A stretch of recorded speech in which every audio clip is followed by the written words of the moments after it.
के राजा हो हरियार टिकुलिया कि एक तबरिस दिन बाद मोरा भीरिया अरे आइल बाए राजा सजल से जरिया बरतिया के बेरा अब भेटाइल बाए राजा के रूपवा निरेख के लागे हमर हुलिया तो लइकवा का कहता ए राजा हो हरियार टिकुलिया ए राजा हो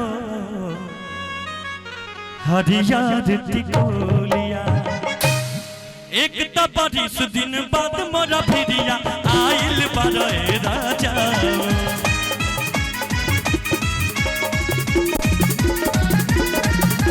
साजल से जरिया परतिया के बेरा भेटाइल बारे राजा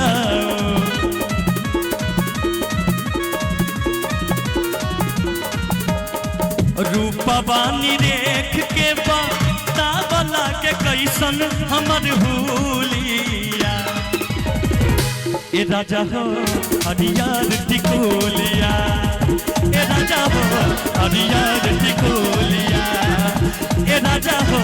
हरियार टिकुलिया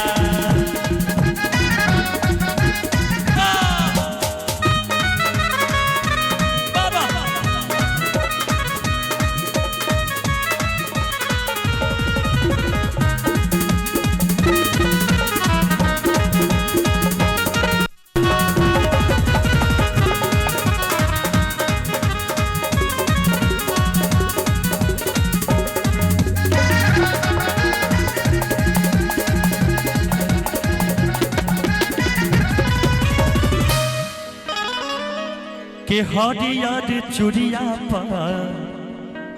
लिखाइल बार नाम हो कैले बार राजा तू तो हमरो बदनाम हो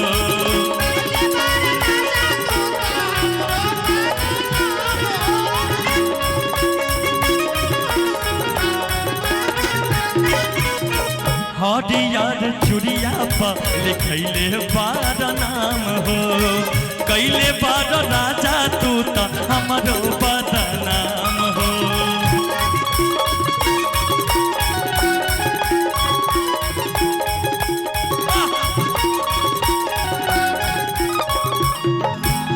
एक तबरिस दिन बाद मोरा भिरिया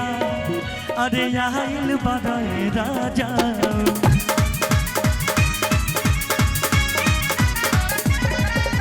साजल से जरिया परतिया के बेरा भेटाइल बारे राजा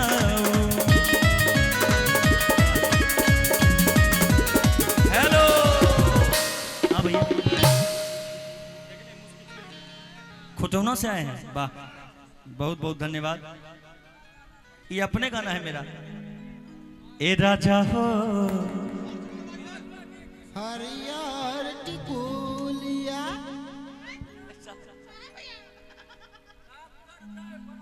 अपना ही गाना गाएंगे अभी बहुत सारा अपना गाना है अब अपने गाना गाएंगे ए राजा हो हरियार टिकुलिया अब फरमाइश अपना गाने का तो ये भी अपना ही था लेकिन ये गाना बहुत ज्यादा वायरल हुआ ट्रेंड में वो गाना हम गाते हैं।